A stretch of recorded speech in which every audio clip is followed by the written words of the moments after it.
Hello and welcome to Dragnet Live from OTRGold.com. I'm your host, Austin Bach. Thank you for being here. Guys, we hit 8,000 subscribers, which means we are going to be giving away one of these radios. So, in order to do that, there are tools that let you pick random winners, but they all are based off comments. So, we'll do the draw on Friday. But what I need you to do if you want to enter to win is leave a comment on this video. So not in the live chat. It's got to be like in the comment section. Last time I had people say like include the word Friday in it. This time, let's think. Someone help me come up with something more creative. Or I'm thinking you can just tell me what your favorite Dragnet radio show is. So maybe I'll look through that and that'll inspire some other content on the channel.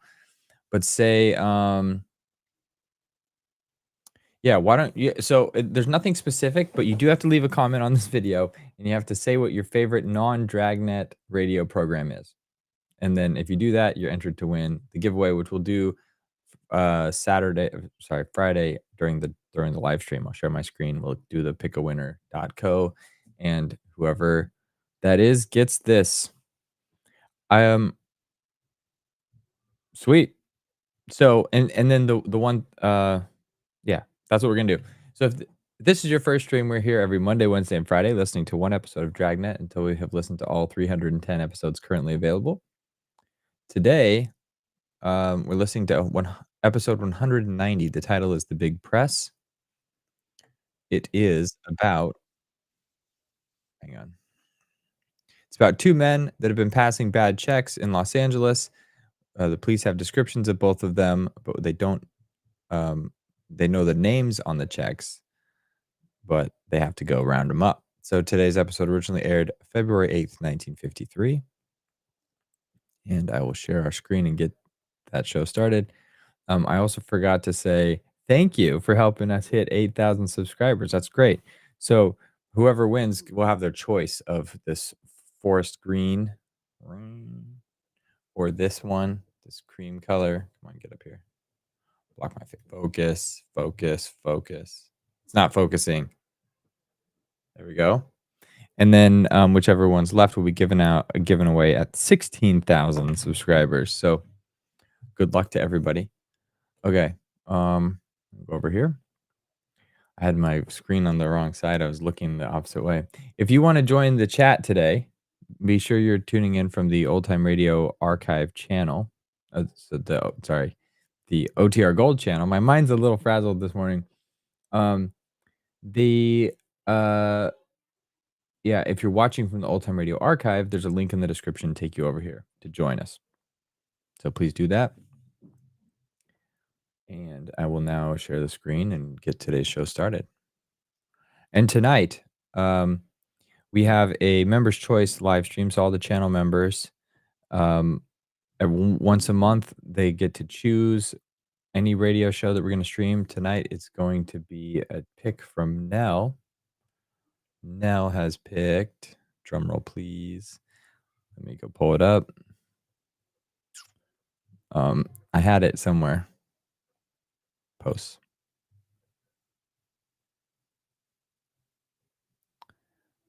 Where are we now? Okay. It's The Adventures of Ozzie and Harriet, specifically the episode where they go and see a hypnotist, Ozzie and the Hypnotist from January 1945. So hope to see you there. That's going to be tonight at 6 p.m. Pacific. And should be a good time. Okay. Now for real, I'm going to share my screen and get today's show started. Thanks for being here.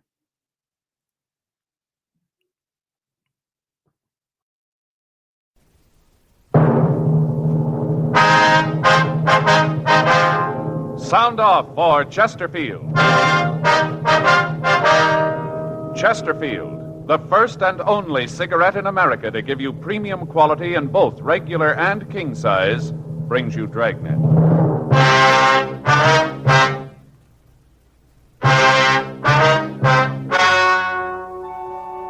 Ladies and gentlemen, The story you are about to hear is true. The names have been changed to protect the innocent.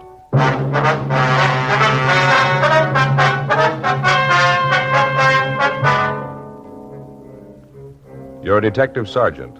You're assigned to forgery detail. 2 men have been passing bad checks in your city.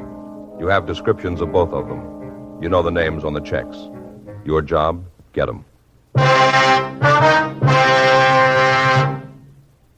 First, we read you the 6 months report, then the 8 months report. Now, here is 10 full months of scientific evidence on smoking Chesterfields. A medical specialist is making regular bi-monthly examinations of a group of people from various walks of life. 45% of this group have smoked Chesterfields for an average of over 10 years. After 10 full months, almost a year now, the specialist reports he observed no adverse effects on the nose, throat, and sinuses of the group from smoking Chesterfield. That's the report. And Chesterfield is the first and only premium quality cigarette throughout, in both regular and king size. Fine tobaccos, the world's best, kept tasty and fresh, wrapped in the finest cigarette paper money can buy. Yes, everything that goes into your Chesterfield makes it the premium quality cigarette. And it's the only cigarette that gives you scientific evidence of real smoking pleasure. Try much milder Chesterfield today. Best for you.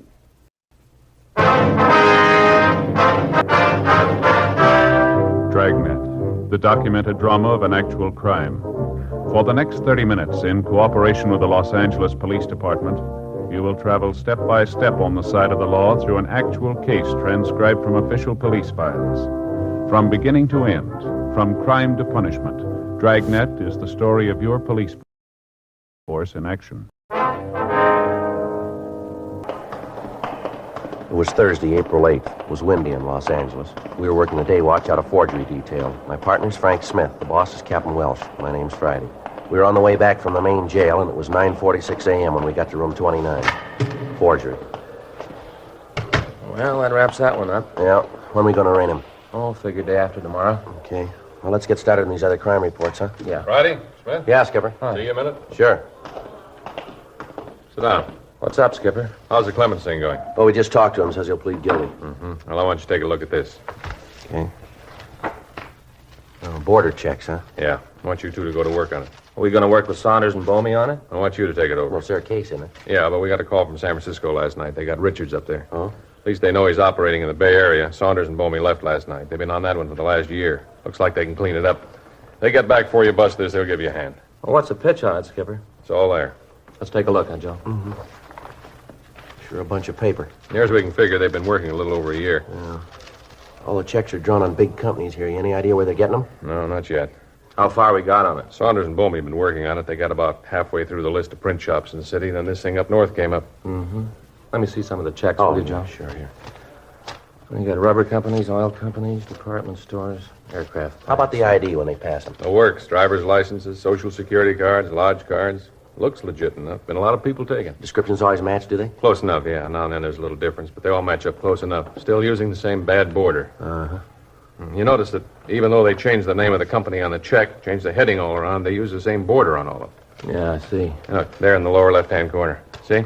Yeah, plate's broken. Little break in the border. All the checks they pass have the same thing.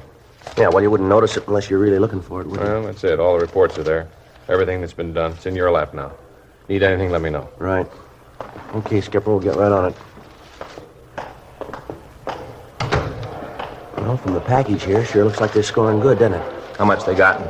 Well, let's see. Figures about $70,000. All the bulletins we put out.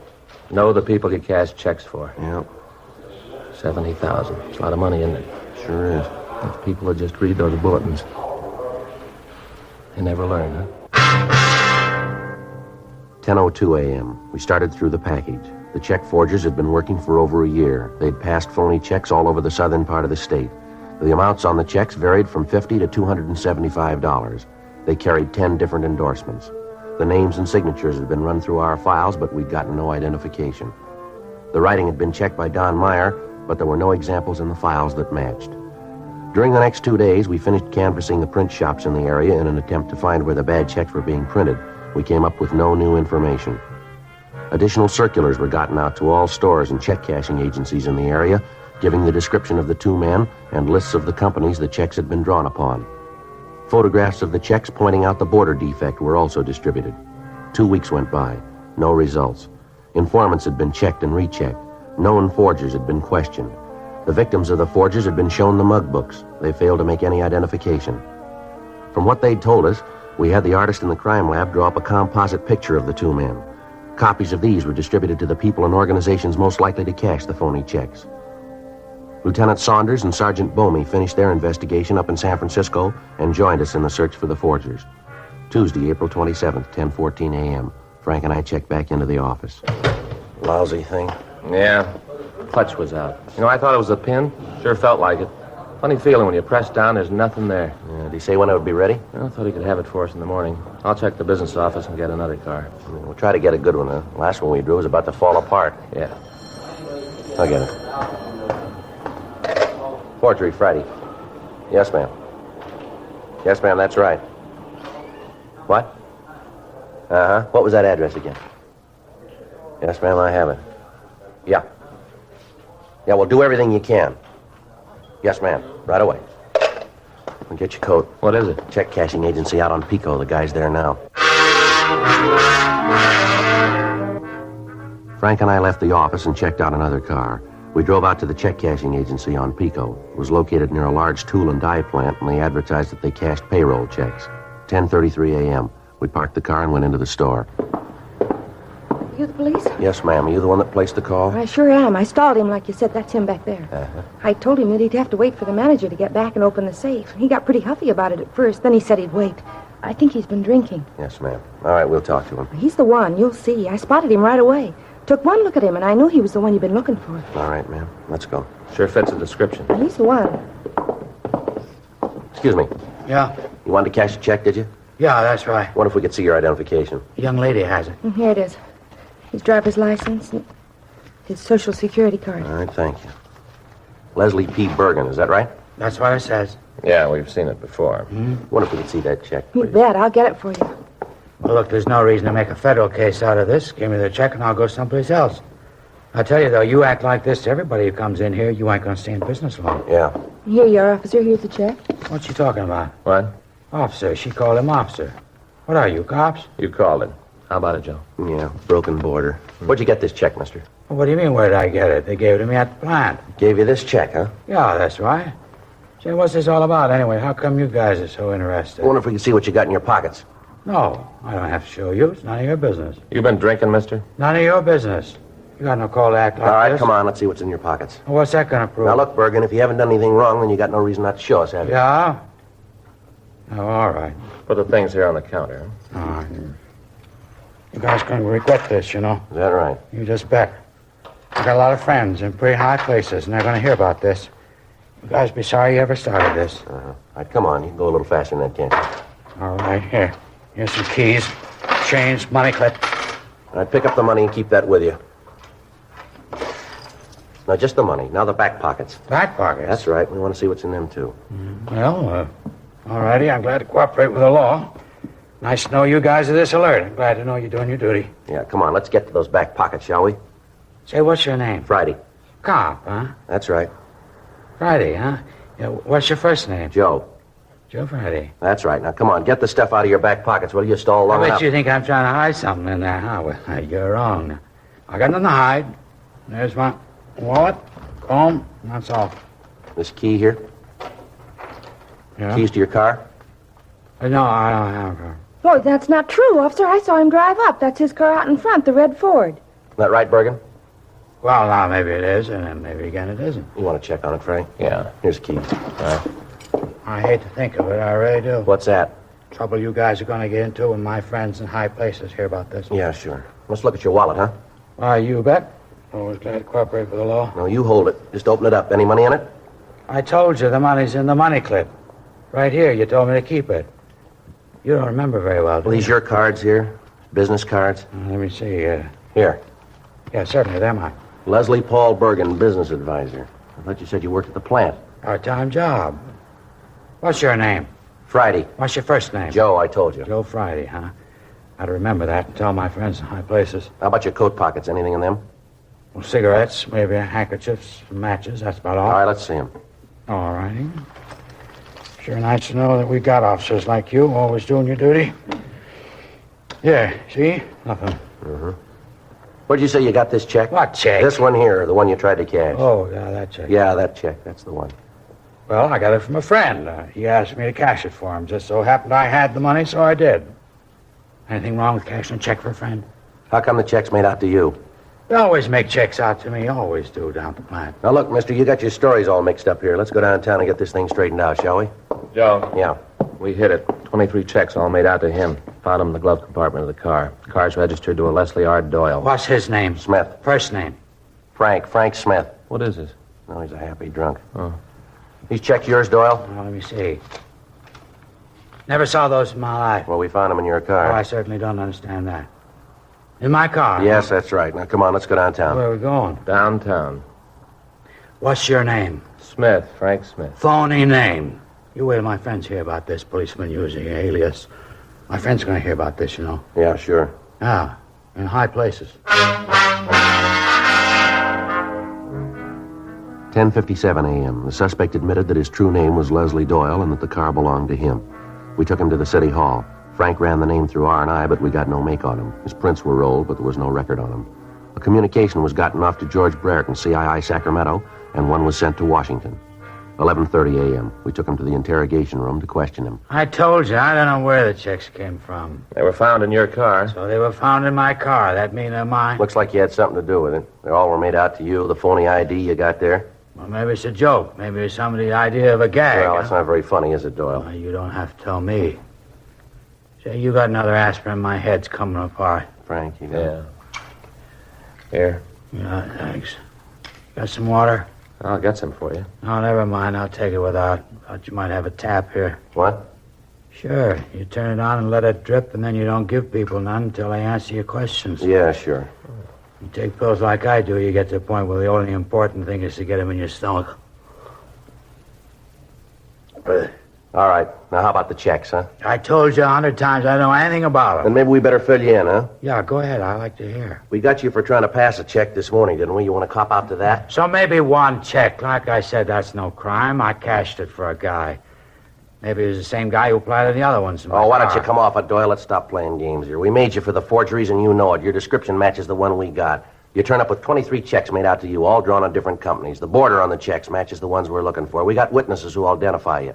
Now, why not save a lot of time and admit it? Come on, Doyle.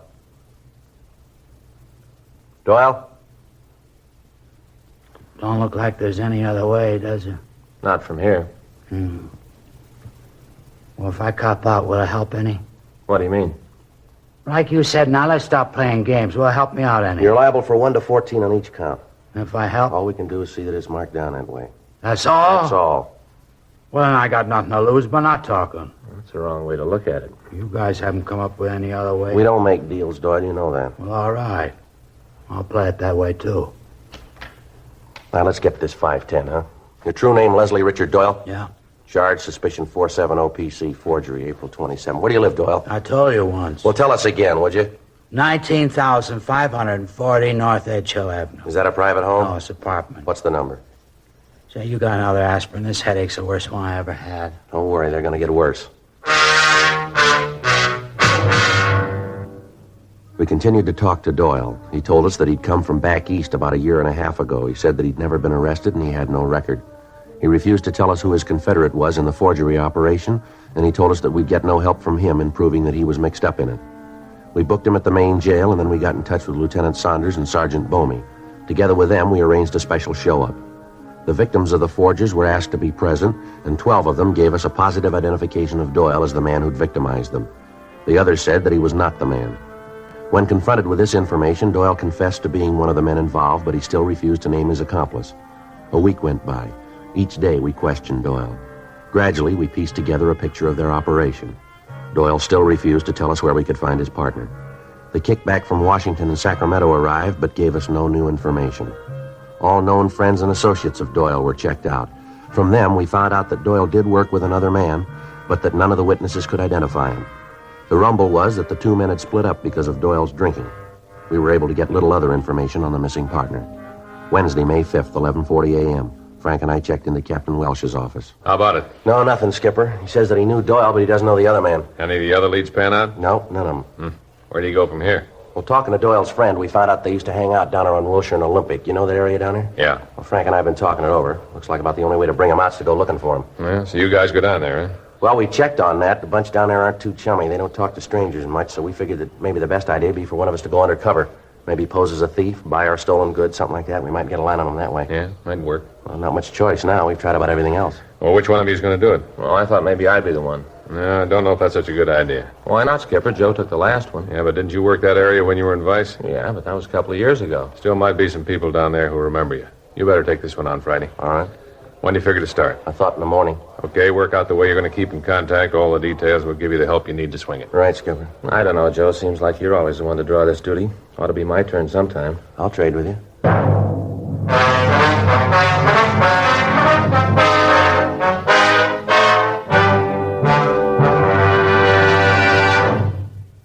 You are listening to Dragnet, the authentic story of your police force in action. Smokers all over America are changing to Chesterfield because Chesterfields are premium quality throughout in both regular and king size. King size Chesterfield contains tobaccos of better quality and higher price than any other king size cigarette. That's certainly important to every king size smoker. Of course, it's the same fine tobacco as in regular Chesterfield. There's absolutely no difference, except that king-size Chesterfield gives you more than a fifth longer smoke. So remember, the modern way to sell cigarettes is the Chesterfield way. First and only cigarette with premium quality in both regular and king size. Chesterfield is much milder. Chesterfield is best for you.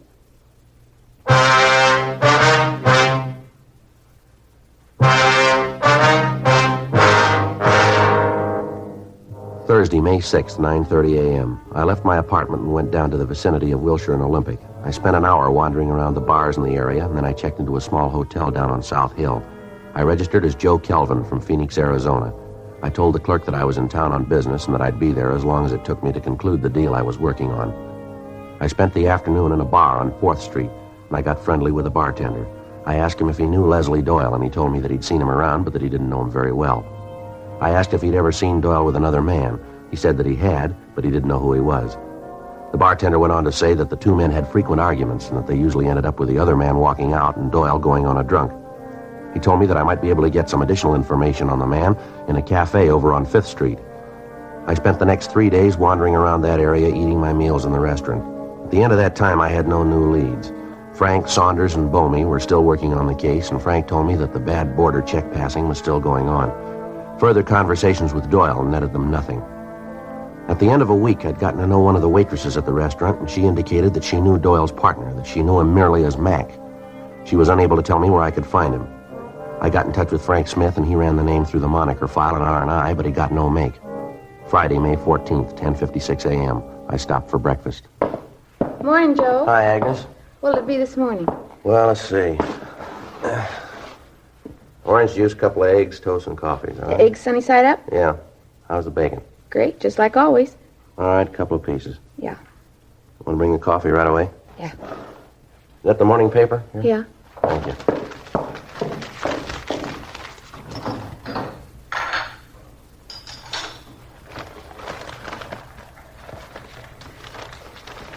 What happened to the sports page?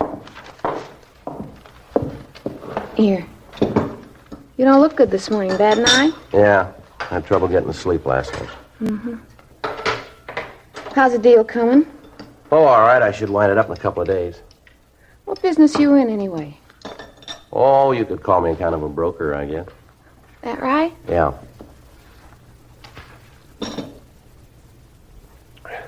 Coffee's good and hot. Yeah. Just what does that mean, What, the coffee? being a broker? Oh, I buy things for a price and I resell them for more. Things you buy. They hot? Well, why do you ask that? Just wondered. Rumbles around that you're in town buying stolen stuff. Is that right? That's what they say. Is it true? I don't know. I haven't been talking to the same people as you. That the reason you want to get in touch with Mac? Well, look, if I answer that, I've answered the first question, haven't I? Yeah. That the reason, Joe? Oh, it might be. Where's the sports page? Is it around? Why, do you know where I can get in touch with them? I like you, Joe. Yeah, well, I think you're nice, too. I'd like to have the sports page if you could find it for me. No, I mean it. I think you're all right. Well, thanks, Agnes. That's nice of you to say that. You've never tried to get fresh. Different from most of the guys that come in here. Is that right? Sure. Guys all the time getting fresh, asking me out. Not you, Joe. You got a girl in Phoenix? Oh, I might have, yeah. I haven't been back for a while, you know. Mm-hmm. Lucky girl. What's she like, Joe? Who's that? Girl in Phoenix. Oh, I guess she's a little like you. She's a nice girl. You want to get married? Well, I don't know. It kind of depends on this deal here I'm working on. It'd be nice if you got married. I'm going to get married someday. That'll be nice. It'd be real nice if you got married. Depends on this deal, huh? Yeah, that's right. Okay. I'll tell you how to get in touch with Mac. 11:14 a.m. I continued to talk to Agnes. She told me that she didn't know where Mac lived, but that she could put me in touch with a man who might. She gave me the address, and I drove over to the place. It was a rooming house on South Vermont. I talked to the man. He told me that he'd seen Mac during the past week and that as far as he knew, the suspect was still living in an apartment house on 7th Street. 1:15 p.m. I called the office, and Frank Smith came out to meet me. We arrived at the apartment house and talked to the manager, Mrs. Nancy Holmes. She told us that she had a tenant named McLean who answered the description we gave her. She told us that McLean had lived in the apartment for the past 8 months. She went on to say that she didn't know what business he was in, but that up until a few weeks ago, he was in the company of a man called Doyle. Her description of the man matched that of the suspect. 2:46 p.m. In the company of the manager, we went through McLean's apartment. We found 14 checks made out to him, and all of them drawn on large companies. All of them had the same broken printed border. Frank and I waited for him to return. 5:32 p.m.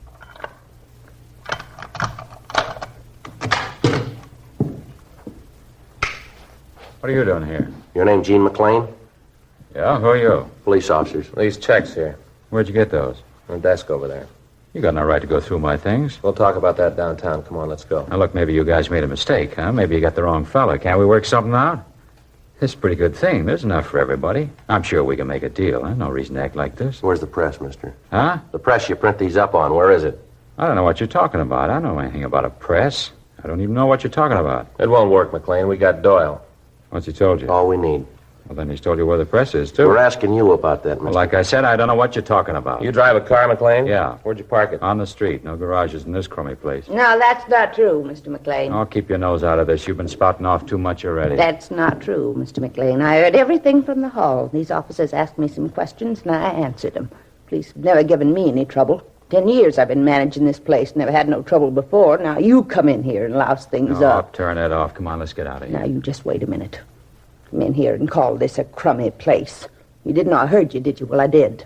Listen, officer, he's lying when he says he doesn't have a garage. He may keep his car out on the street. Maybe that part's true, but he's got a garage. You just bet he has. Come on, let's get out of here. Stick around here and listen to this loony old bag. She's cracking up. Where is the garage, ma'am? I'll show you. It's just down the street. It's an old place. They rent it from the Pearsons just down the street. I'll show you. Crummy old bat. Real harpy. Sticking her nose in where it don't belong. Don't you talk to me like that. I don't know what it is that these officers are looking for. Yeah? But I'll just bet they'll find it there. 6:27 p.m. Mrs. Holmes showed us down the street to a garage set behind a large house. The door was locked, but McLean produced the key. We went over the place, but we found nothing. 6:55 p.m. Satisfied now? Told you there wasn't anything wrong. I told you wouldn't find anything here. It's got to be here someplace, Joe. Yeah. How long you had this place, McLean? A couple of months. Now, we can check the owner on that. Aren't you guys ever going to give up? You maybe got me in custody, but that don't mean you're ever going to be able to prove anything. I think maybe we'll be able to. Joe, Yeah. take a look here. On the floor. Mm-hmm. Look here, see the old wooden floor, and most of the nails are all rusted over. And right here, they look pretty new. Looks like the wood's been moved. Mm-hmm. How about this, McLean? I don't know what you're talking about. Grab that hammer, will you, Frank, over there? Yeah, sure. Here you go. All right. Now maybe we can take a look. Guys, you're wasting your time. You know that, don't you? Yeah, well, it's our time. Don't you worry about it. You want to give me a hand here, Frank? Yeah. All right. You got it? I got it. All right. It's all dug out down there. Yeah. Let's take a look. There's something down there. How about this, McLean? I don't know what you're talking about. The press, huh? Yeah. Wait a minute. Got a package over here. Let's see what's in it. Look, you got no right to come in here and tear up the place. I'm going to see a lawyer about this. How about it, Joe? Yeah. Printing press. Take a look. Engraver's place. Look, here's the broken border. Yep. All right, McLean, let's go. You just wait. My lawyer's going to hear about this. Is that right? Yeah, you bet it's right. Come in here, tear up the floor. You got no warrant, you got no right. Sick of being shoved around by you guys. You haven't got any beef, McLean. I'll decide that. No, you're wrong. Huh? Man. Somebody else is going to do that.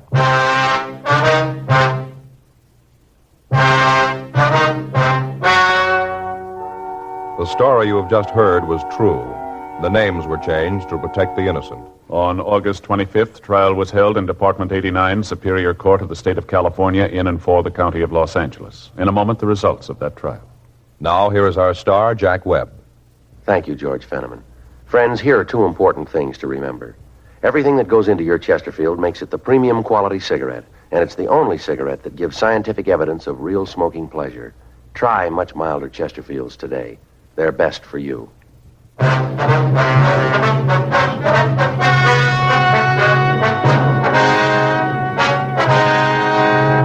Leslie Paul Doyle and Jean Rao McLean were tried and convicted of 10 counts of forgery.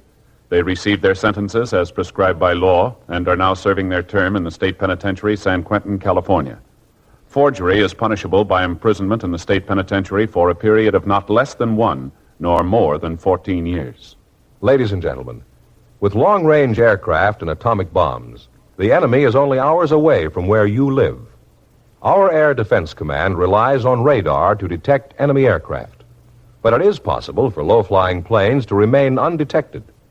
You can help defend America by volunteering for the Ground Observer Corps, a group of civilian men, women, and teenagers who report the presence and activity of aircraft.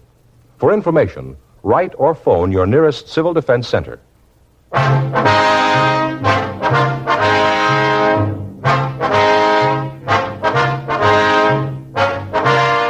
You have just heard Dragnet, a series of authentic cases from official files. Technical advice comes from the Office of Chief of Police W.H. Parker, Los Angeles Police Department. Technical advisors, Captain Jack Donahoe, Sergeant Marty Wynn, Sergeant Vance Brasher. Heard tonight were Ben Alexander, Art Gilmore, Whit Connor. Script by John Robinson. Music by Walter Schumann. Hal Gibney speaking. For a million laughs, tune in Chesterfield's Martin and Lewis show Tuesday night on this same NBC station. And sound off for Chesterfield, regular or king size. You'll find premium quality Chesterfields much milder. Chesterfield is best for you. Chesterfield has brought you Dragnet, transcribed from Los Angeles.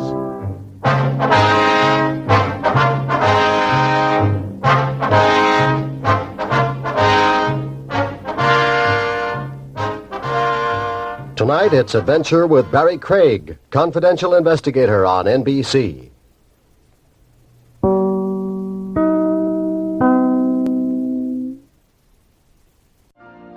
You've been listening to the OTR Gold Network. Find more classic radio at otrgold.com.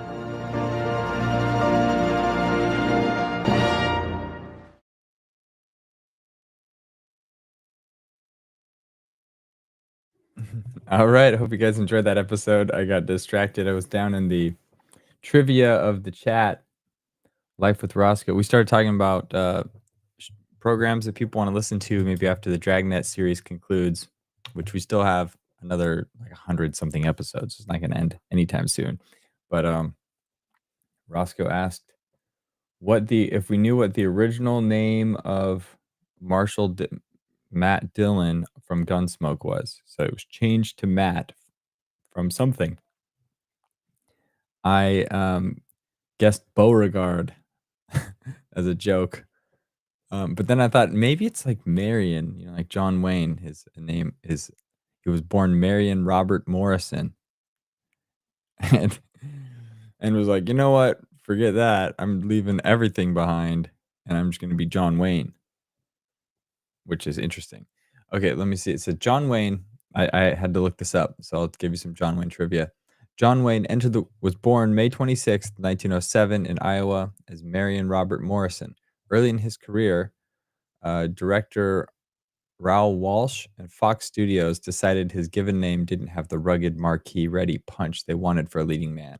They settled on John Wayne without even asking him, and the rest is Hollywood legend.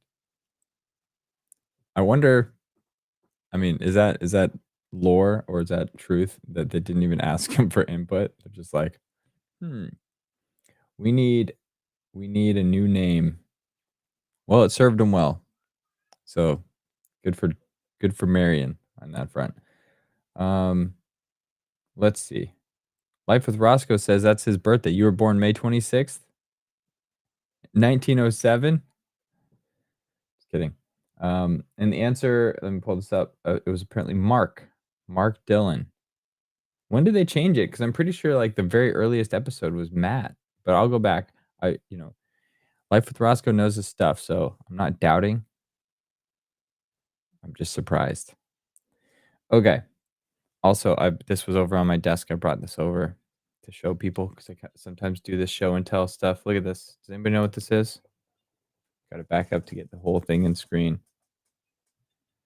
It's been with me for a while. It's kind of, it's glass, and it's very risky having this around with a bunch of kids. But this is a Galileo thermometer. So it's a cylinder of water. They have these little glass bulbs in them, and I think the way this works is each of these bulbs has a different weight, and as the water warms up inside, as the room warms up, it warms up the water, and the water is matching the room temperature. The density of the water changes, and so then the more dense things fall to the bottom, and so you read the temperature on this thermometer. And apparently, this is it's called a Galileo thermometer, so apparently Galileo made it up, or they're just profiting off his name. But then you read the temperature by reading the value of the last, or the last floating. It's not the last one, but like the one closest to dropping. So it says 72 degrees in here, which is what my thermostat set at. Anyway, that's a Galileo thermometer. I don't know if my thing was going in and out of focus over here, but I was looking at it during the show today, and you can hear it click. It's those little glass things hitting the side. I was looking over at it today. It's sitting right next to a lava lamp, which, they don't really, it's not really from the same theme. Very eclectic, but I just keep that there because it's so cool. It's not super practical, but it's cool looking, and I like it. But anyway, that's what I want to show you today. And then 2 quick reminders before people drop. If you want to be entered in to win the radio, leave a comment on this video after the stream. The stream will end. Leave a comment down below. And then you'll be entered to win. Addie says, science is so boring. But I'm listening to be polite. Well, thank you for being polite. But you should just watch early Bill Nye. He makes science cool. And then the last thing I wanted to share was I promised that when we hit 8,000 subscribers, I was going to do a 50% sale on the channel merch. So if you have been looking at something and you want to get something from the store, go to shop.otrgold.com and use code 8000. I'm going to put this up on the screen real quick. Code 8000 to get 50% off, and you can get yourself some Don't Smoke, Drink Water merch. You can get yourself some stickers. I should have had my stuff ready. You can get yourself a sweatshirt, a a hoodie, a t-shirt, any of that stuff. It's 50% off through the end of the week. So until Sunday night, you can get it 50% off as a thank you. So for supporting the channel, helping it grow. Yeah, so go check that out. Anyway, hope everybody has a great rest of your day, and I hope to see you all, many of you or all of you back. I know all of you probably aren't free, but as many as possible, I'd like to see you back tonight at 6 p.m. to listen to some Ozzie and Harriet, uh, the episode picked by our very own Nell. So until then, be good, be happy, be safe. See ya.